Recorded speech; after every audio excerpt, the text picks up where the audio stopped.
Okay, people, I am gonna bring up the face thing for a minute.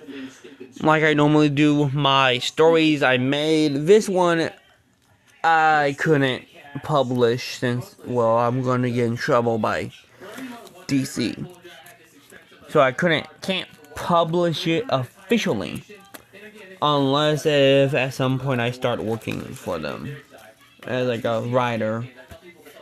Since I'm a good writer, but not that really much of a good drawer when it comes to making comics.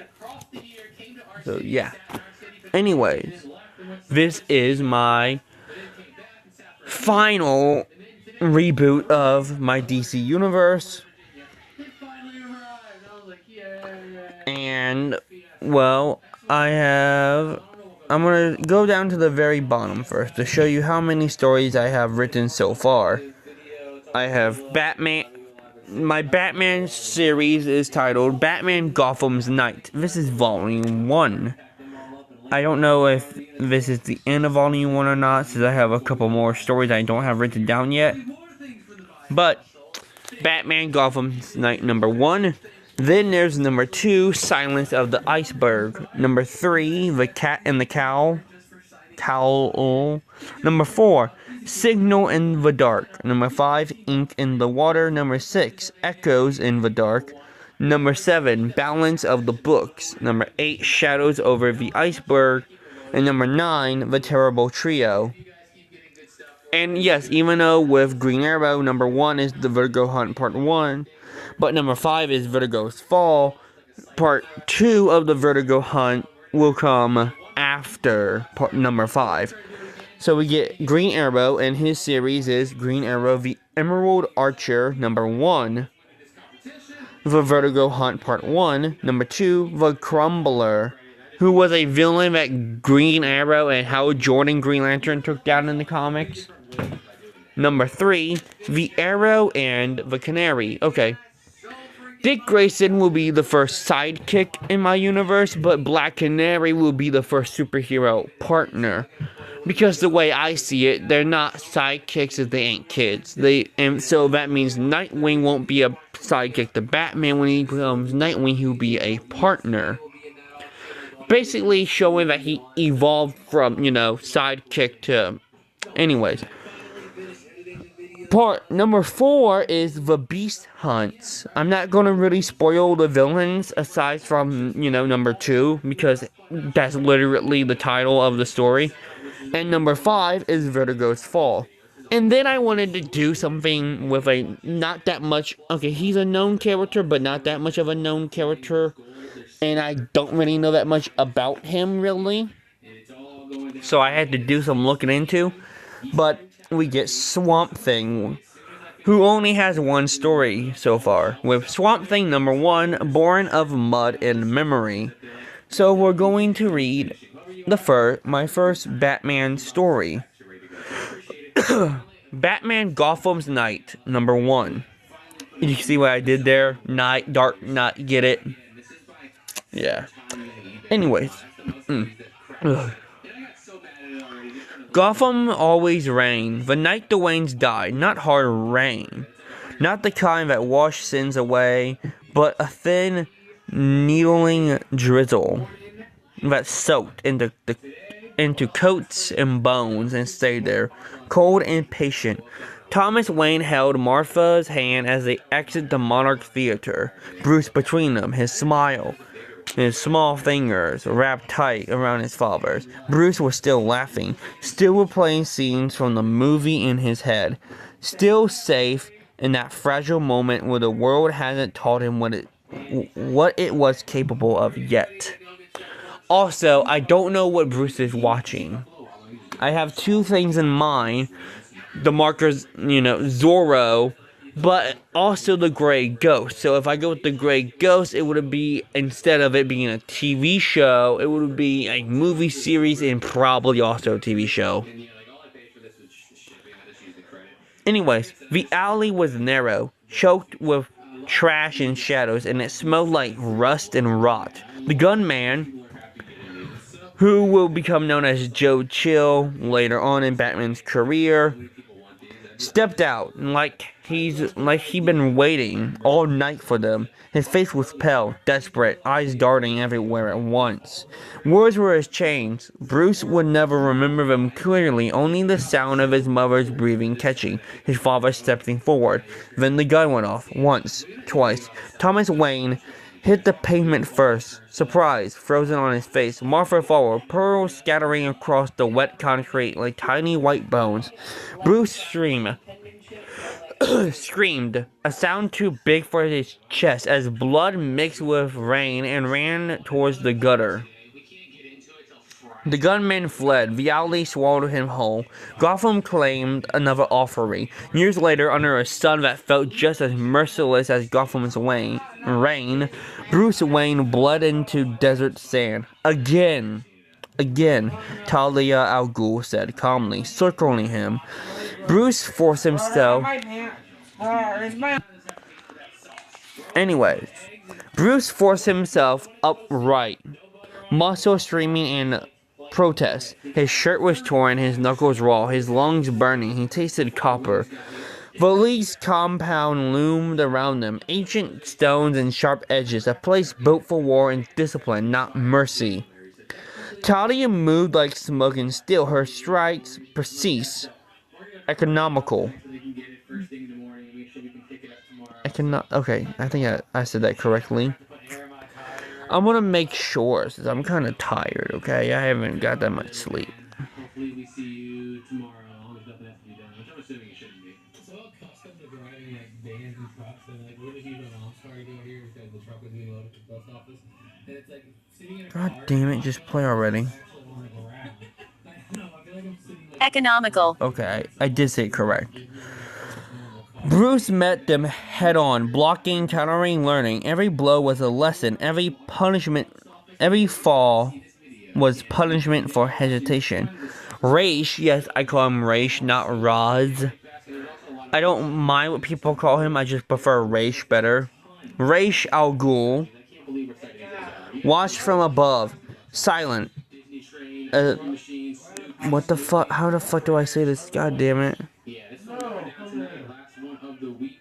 We even got some silver and gold jewelry, some more coins, like I said, 6 p.m. Eastern time today. Miss it. Use the QR code, use the link, sign up, get your free 15, go grab something from the buy it now. Assessing. Okay, I was going to say it correctly. Assessing, weighing Bruce's soul like it was another weapon to be sharpened or discarded. You fight with anger, Talia said, as she disarmed him and sent him crashing to the ground. It makes you predictable. Bruce stared at the sky, breath ragged. Anger keeps me standing. She offered him a hand. He took it. Anger will consume you, she replied. Purpose will not. Bruce trained until days blurred together. He learned languages, techniques, spells, poisons. I never heard of this word, but I don't think I heard of this word before, so. Wash my hair again. I removed the hair from my face. Babies. They come in all shapes and sizes. Will you just stop it? Philosophy. Philosophy. I removed the hair from my face.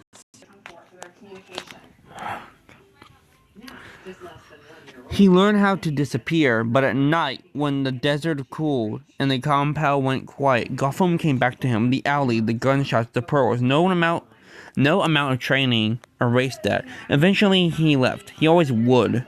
Gotham welcomed Bruce Wayne home with flashing cameras and hollow smiles. He played the part well. The careless billionaire, the charming heir. The man who looked like he'd never known real pain. Inside, he was still wound tight. Harvey Dent was different. Harvey believed in things. They met in a crowded fundraiser.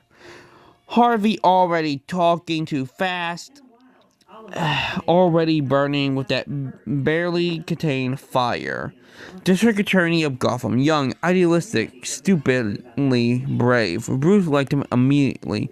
We can clean this city up, Harvey said one night over drinks, leaning forward like the weight of Gotham itself rested on his shoulders. Falcone, Maroni, all of them. The law can work if people stop being afraid. Bruce smiled. The practice one, but his eyes were thoughtful. Gotham's been afraid a long time. Then it's time someone scared the right people. Bruce said nothing. He didn't need to. The Bat was born in shadows. Gotham's underworld felt it first. Deals fall apart. Men vanish. Money stopped moving. Roman Sionis found his warehouse broken into and his men tied up like gifts for the GCPD. Oswald Cobblepot lost shipments at the docks, his smug grin cracking just enough to show panic underneath. Falcone and Maroni tightened their grip, sensing something hunting them. Something mythological.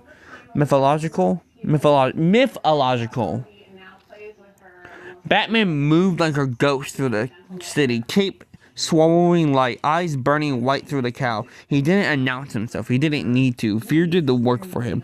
Its chemicals rose like a poison monument on Gotham's outskirts. It stacked, belching. Oh, God damn it. Fuck.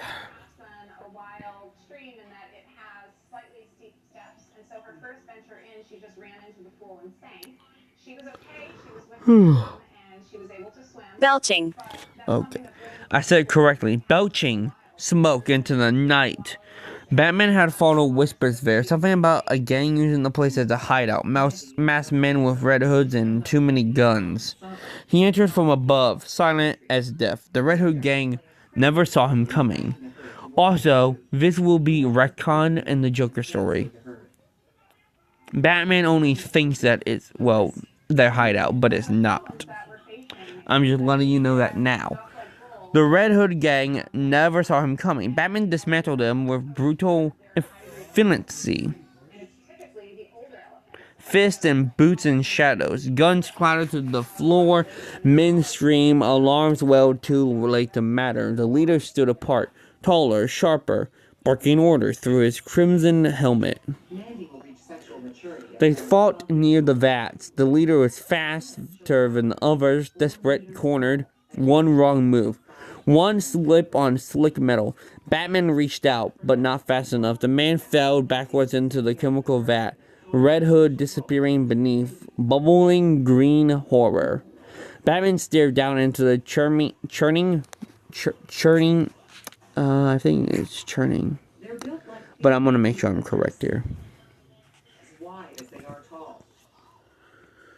Western lowland gorillas stand at 170 centimeters.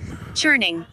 Okay, churning chemicals, heart hammering, but echoes of gunshots from an alley long ago ringing in his ears. For the first time since donning the cowl, Batman felt something crack. He left Ace Chemicals before the police arrived, the smoke burning his lungs, his weight heavier than his armor.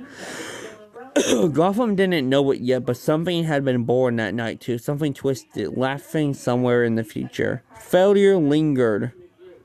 Batman didn't stop. The seaside rats were sloppy, small-time thugs with a taste for brutality, and a habit of running jobs for the Penguin, drug routes along the docks, protection rackets in the Narrows. Easy money. Batman tore through them in the dead of night, breaking bones, leaving warnings carved in fear. Every rat sang the same song. Cobblepot, they beg. It's Cobblepot. Oswald Cobblepot wasn't Falcone. He wasn't Maroni. He wasn't Black Mask. He was smaller, meaner, smarter than he looked, and that made him perfect. Bruce stood on a gargoyle overlooking the Iceberg Lounge, rain streaking down his armor, Gotham spiraling beneath him like a living wound. He thought of Harvey, of hope wrapped in law and justice. He thought of Talia's words, of Ace Chemicals, of a child in an alley who never got justice. The smallest first, Batman murmured to the night. The bat leapt forward, cape spreading wide as Gotham braced itself for war. This was only the beginning. And that's the end of the story. Let me know down in the comment